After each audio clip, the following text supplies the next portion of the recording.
Jack here, owner of Hockey Alley, bringing you back hockey history. I'm here today with NHL head coach Dave King. How are you, Dave?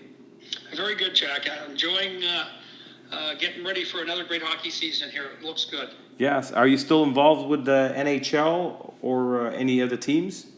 No, Jack, I retired from hockey a couple of years ago. My last coaching gig was with Canada's Olympic team at the 2018 Olympic Games in Korea. We won the bronze medal, and that was it for me. After that point, I've retired. And you coached in the NHL for how many seasons? I coached, I think, for 15 or 16 seasons. Wow.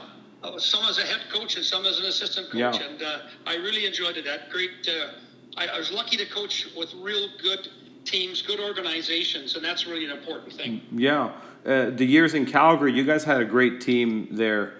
Early 90s to mid 90s, I believe, correct? Yeah, we had real good teams. You know, we had Theron Fleury, Gary Roberts, Joe Nieuwendyk, Al McInnes, guys like Gary Suter.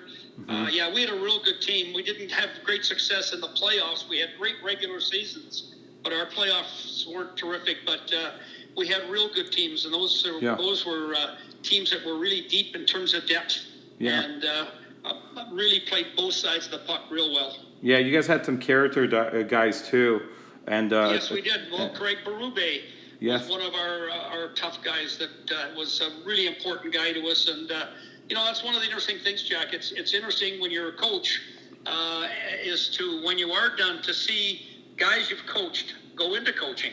Yes, and it's really interesting because Craig Berube is a guy who I always respected his knowledge of the game. For a tough guy, he really understood the game. Yeah. But I never really thought that Chief would go into coaching, and he has gone. And of course, he won the Stanley Cup. Yeah. And he's done a really good job in St. Louis. He's amazing. He's really good. Yeah, I've seen him on the bench and knew him right away. So I used to watch him play.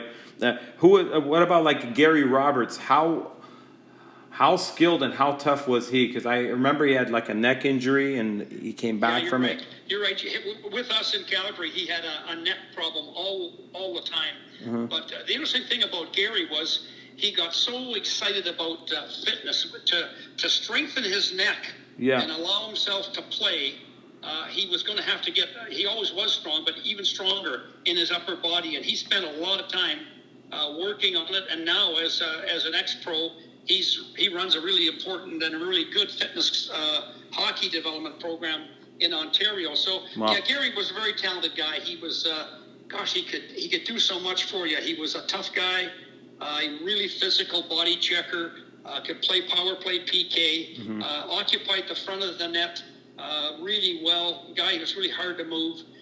And the other thing that people probably don't know much about him, a great leader in the dressing room. Yeah. Like he was a real hard-nosed, straight-ahead hockey player. And he was respected in the league, I would assume, from the way he presented himself. I mean, a 50-goal scorer, right? And yeah, you're right. He was well respected. I mean, he could beat you so many ways. I think guys really respected that. And the thing about him was he was tough, but he was so skilled. Yeah.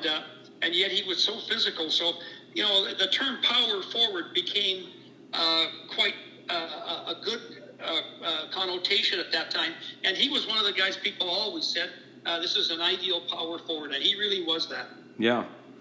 What about Al McInnes? One of my favorite shooters. The slap shot he had, it was scary for a lot of goalies, right? Oh, Jackie, I got to tell you, his slap shot was it was amazing. His one-timer on the power play was, if it was on the net, it was almost impossible. And Gary Suter could float that pass across, or Nieuwendyk could, right in his wheelhouse, and he'd one-time that puck. And he had an amazing shot.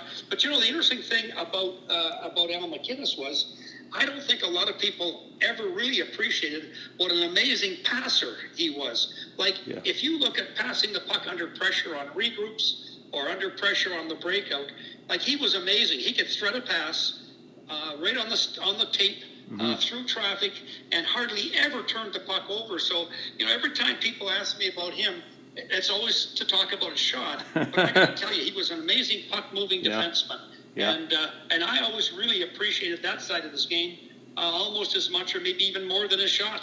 Yeah. Is there anything that fans don't know about what he broke? Did he break anything that people don't know about? Like, I know you broke the boards, but anything in practices or?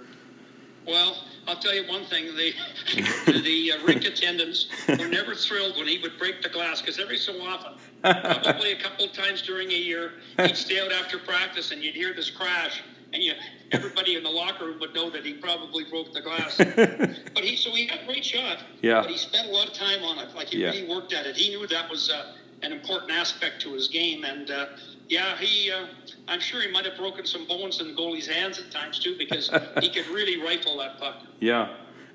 If you guys didn't have the red line back in the day, what do you think the game would have been like for, like, say Roberts, say Gretzky? Would you think like those guys would have had even more points? What do you think, in your opinion? It's hard to say. I think taking the red line out, it opened up the game. And what they did is they took the red line out, and they also at the same time made the end zones 4 feet deeper. Yes. And so that gave more room to defend, which is difficult, but it gave you 4 more feet to use offensively, which is a big advantage. So all the offensive players, when they took the red line out, it allows you to generate more speed in the neutral zone, because you don't have to respect the red line for the offside pass. Yes. So you can break quicker and faster. It allowed you to really, in the offensive zone, play more of a possession game and cycle better. So taking the red line out was a really good move, And Jack, around 1999, 2000, yes, I got to give the Bettman regime a lot of credit, because they went to zero tolerance. They took the red line out. They made the end zones bigger. Yeah. You had, you couldn't ice the puck. If you did, you had a face-off in your end. You couldn't change. Yeah. They did a lot of things like the 2-referee system. They did a lot of things, Jack, to really improve the game and take a lot of the hooking and holding out of it and open the game up. And so that really, to me, 1999, 2000 was the start of a whole new era. Yeah. In the way the game's been played, because tactically it started to change, and it just made the game, I think, more fan-friendly.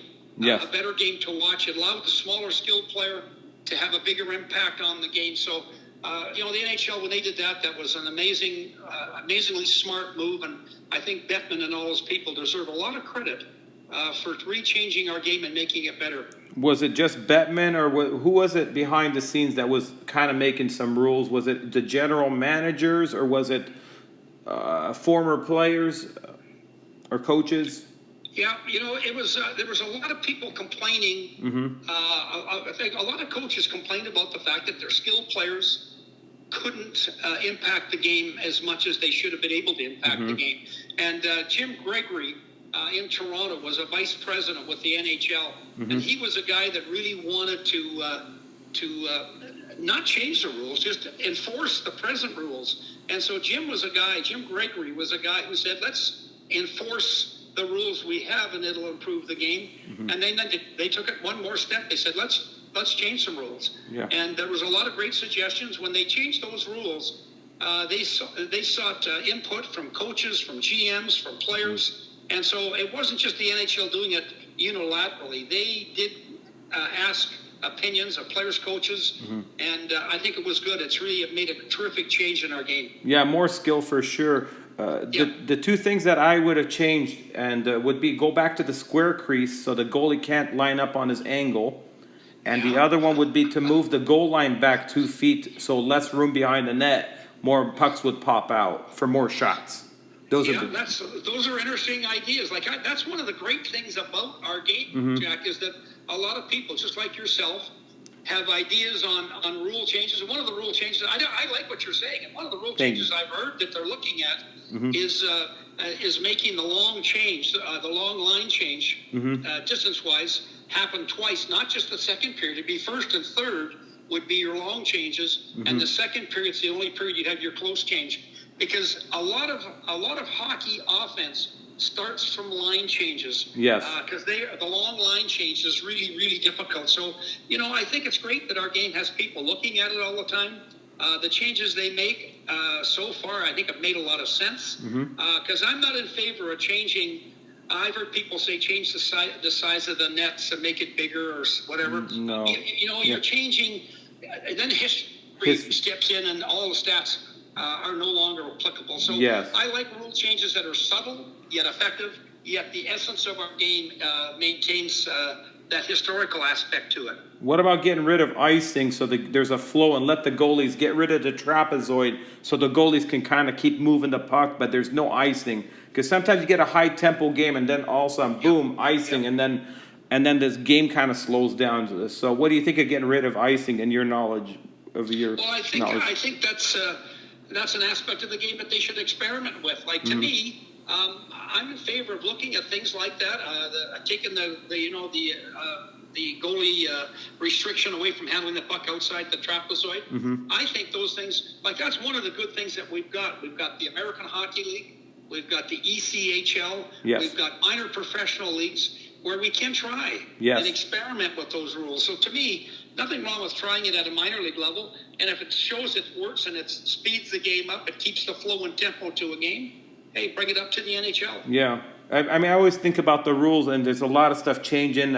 Too much video review sometimes slows the game down because it's just a lot of waiting around, and then the guys get cold. I'm always about high tempo in a game, you know. But another question, you know, coaching an assistant coach, head coach, and you got two assistants. Is there ever any complaint over the years of players saying there's too many voices on the bench? Have you ever heard of that before? Or they like to hear one voice from the head coach? You know, I think situationally, like now, if you look at coaching now, it's situational coaching. You have a coach who looks after the power play. Yes. You have a coach that looks after the penalty killing. You usually have a coach that works with the defenseman, one works with the forward. So we've got into this specialization, this division of labor. So I think, you know, behind the scenes and all your preparation work, every coach getting a chance to work with his group or his area of emphasis, I think, you know, that's important.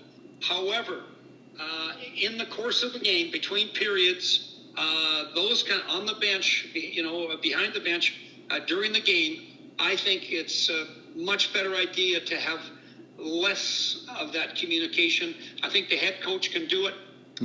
Yes, you can do some things between periods for your power play with your power play coach or your PK coach. But I think it's important to let the players play a little bit too. Like we do a lot of preparation now.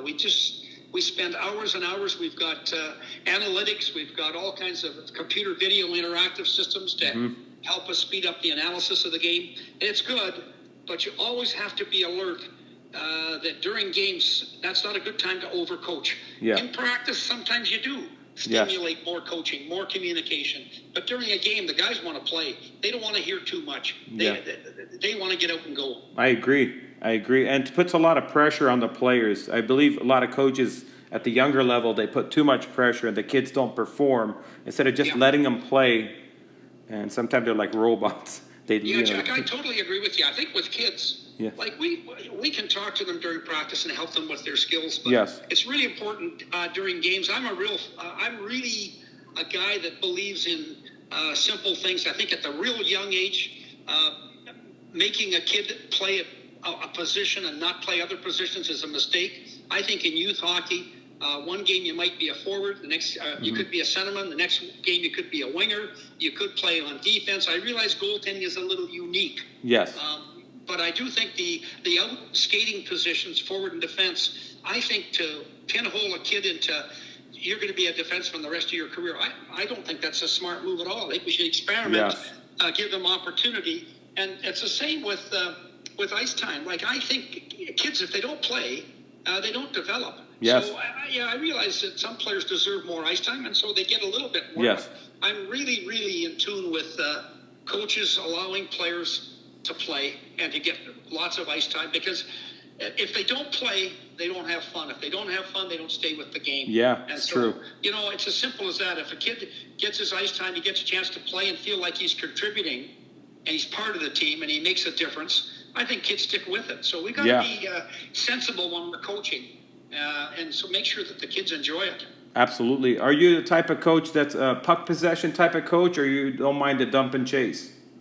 I think it's all situational. I think there's times when you should, when you've got the entry and you've got open ice, you've got to take it. But there are times when the gaps by the defenders are tight. There's lots of back pressure on you. Yes. You're getting squeezed both sides. I think you gotta get the puck in behind. Yes. So to me, I think coaching it's situational. Or playing, sorry, it's situational. Yes. And I think that's part of a kid reading the game and then making the right choice. Yes. Another question: would you allow checking from 6 years old, might level, where they're skating in the same direction, angling? But if the stick is off the ice, it would be called a penalty. So this teaches them to keep the stick on the ice, because I believe this kind of late they're learning checking at Bantams and they're getting hurt. Yeah. No, I think ideas like that make sense to me because I think I've watched kids play Pee Wee, for example, and the game it's not much contact. Yes. And then when you get to Bantam, it's like it's open season. Yes. Everybody finally they can hit. So sometimes they just ignore the puck. And Yes. they just crunch people. And I think if we can bring in safe contact, Yes. safe hockey for young kids. Checking in the same direction, stick down. Yes. And of course, the referee has to gauge the amount of force. Yes. Because that's a subjective part of refereeing. I think that, to me, that would allow players not to have this 1 year. All of a sudden, the whole game can change for you. Where Yes. Suddenly, you're a target if you've got the puck, and that's where some kids, I think, Jack, some kids leave the game because it just it's too much of a drastic change. Yes, it's true. And a lot of kids have quit hockey. I've seen over the years, a lot of kids quit once there's a hitting, and they don't know how to hit properly. They hit with elbows. Yep. Yeah. Biggest thing I've seen in the NHL in the last 10 years is the guys, they go into the boards, they turn their back. And when I played hockey, all the years I played, and I never ever saw anyone turn their back. Now it's a little bit different. This new generation of players, they turn their back and then they get hit. And, what do you think about all that? Well, I think that's, I think players are really smart. Mm-hmm. If anybody doesn't think players know how to work the referees, you're crazy, because players know that if I turn my back a little bit to protect the puck and I'm strong and I'm secure, and then if somebody contacts them, they embellish it. And you get this checking from behind call when it really wasn't checking from behind. Yes, there was contact from behind, but not illegal contact from behind. Yes. But the embellishment convinces the referee it is that. I think those things happen too much. I don't think kids should be very careful because their balance Yes.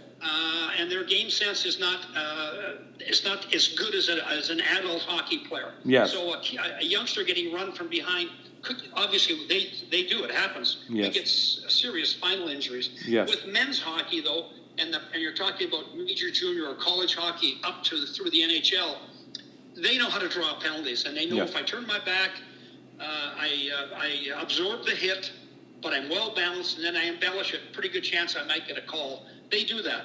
Yes. And I've seen it. And do they get suspended? Some of the guys get. There's more suspensions now than ever before, which is a little too much. Sometimes if it's an attempt to injury, I believe, like keeping the guy out till the other guy heals, gets back. That's kind of Right. Yeah. Any good coaches that you've coached with, that favorites, that there's a chemistry, and is that a big deal with coaches, like players? Yeah, I think it is. When you work you work so closely with other coaches, and you share the responsibility of divisional labor. I've been really lucky in my career. I've coached with. Gosh, I've coached a lot. Like I was Canada's national team coach for 9 or 10 years, and so at the World Championships, I got exposed to coaching with lots of NHL coaches that were out of the playoffs would come and join us for the World Championship. So I really learned at a young age that if you have the opportunity to work with other good coaches and establish good chemistry and good communication, boy, can you ever learn a lot. And I've been lucky in my career. I mean, an example of a guy who I coach as a player, and then I coached with later on was Newell Brown. He's with the Anaheim Mighty Ducks. Yes. This guy has been in the NHL now for, I think, 20-some years as an assistant coach. Wow. And he's an unbelievable assistant coach. He's an unbelievable communicator. Wow. Understands the game, and probably should have been a head coach before, but it just hasn't happened. But I've been lucky to coach with lots of people that are terrific coaches. And I think you really become a better coach yourself if you get a chance to really work with other good coaches. The key, though, Jack, the Yes. key is if you work with good coaches, delegate.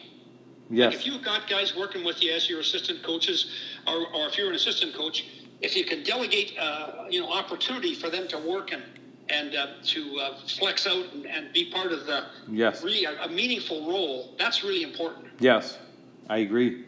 And do any coaches come and ask you for advice, younger coaches or any players that are going into coaching that you used to work with? Like, Oh yeah, Yeah. Jack. I get lots and lots of calls, emails, Nice. requests to do coaching clinics and conferences, and I've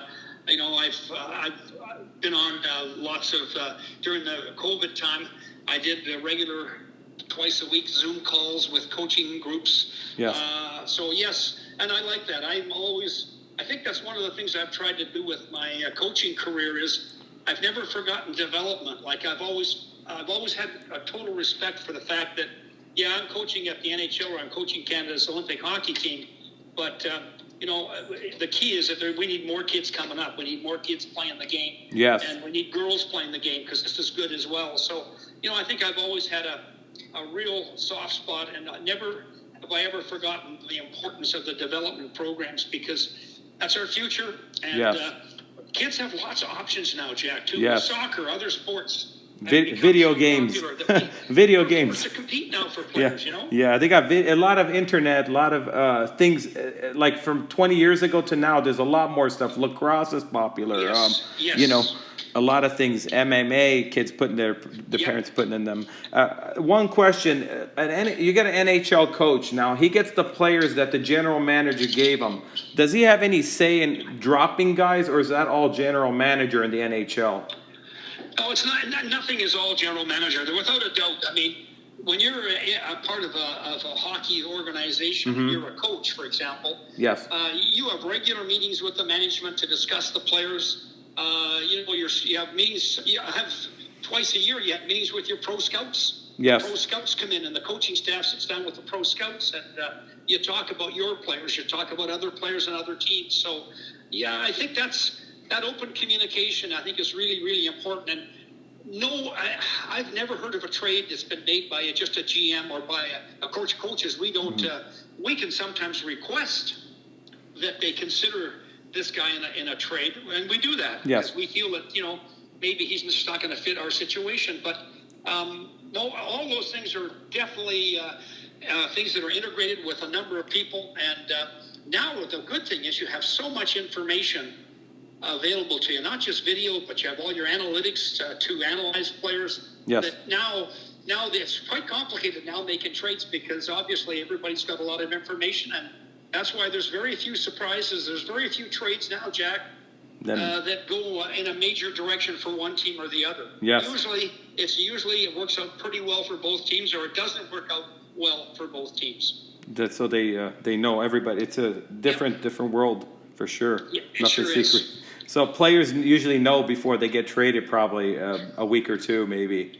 Yeah, they can sense it sometimes. Yeah. Like, a player can sense that he's not playing very much. That sometimes is a telltale. Yes. Also, too, a guy who hasn't played very much. Sometimes, if they're on the trade block, they don't. Man, we play them more. We give them more ice time, more exposure to teams that are actually looking at them. So, Got it. Yeah, those are smart players figure it out sometimes that hey, maybe my time here's limited, but you got to be careful because you don't want to lose the trust of your players. Yes. And so you got to be really careful. You just can't not be honest with your players in terms of their use on the ice, their minutes played. Yes. And is there any? You have a book that you wrote, correct? Yeah, Jack, I wrote a book. Yes. Like again, it goes back to my keenness on development. I wrote a book called Loose Pucks and Ice Bags, and it's a book. And Nice I'll name. tell you why I chose the title, Loose Yes. Pucks and Ice Bags. To me, first to the puck is everything. If you win loose puck races, loose puck battles, if you win those situations, you've got the puck. And generally when you got the puck, things are pretty good for you in the game in terms of having some feeling of controlling the game. So loose pucks are important. Ice bags just indicates that at the end of the game, if you have to put ice bags on your players, I can tell you one thing: they competed, because you cannot win without competing. And if you're going to compete in our sport, the further you go up, the more physically the game is played. And so, ice bags for kids, I hope there's not too many ice bags. I really want to say, but again, when you get up through that midget and up through the say the U17 up through a major junior or major college hockey to the professional leagues or whatever, adult hockey, I think competition, competing, loose pucks, ice bags is really critical. So I chose the name for my book based upon two of the beliefs I have in the game. And Jack, the book is just full of stuff for coaches. It's a really good book for a parent. It's a really good book for a player, but I think it's a real good book for people that are interested in the game, want to understand more about the game. It's definitely a book that's got, it's not just telling stories. It's not that at all. It's a hockey book. It's a coaching book. It's to help a coach do a better job with kids, help a coach do a better job with adults. Do you have a website, or how would they order it? Is there a phone? It's available on Amazon.com and Amazon.ca in Canada, and so that's the process, and it's been really well received. I enjoyed it. Jack, it took a lot of time to write that book. It took me almost a year to go through. And as you're writing a book, one of the keys for you is you want to get information across, but you got to, how much is a good question. Yes. And then if you do, how much is, you decide, this is how much I want. Now, is it understandable? Can a coach who's maybe not coaching, not a professional coach, he's a youth hockey coach. Yes. Can he understand this? And yes, he can, because this book is written in that kind of a fashion. I think it's very understandable, and I try to take the game and not make it simple and basic, but it is simplified and it's more understandable. And I think it makes sense to coaches, and I think I hope that's the essence of the book. Yeah, that's awesome.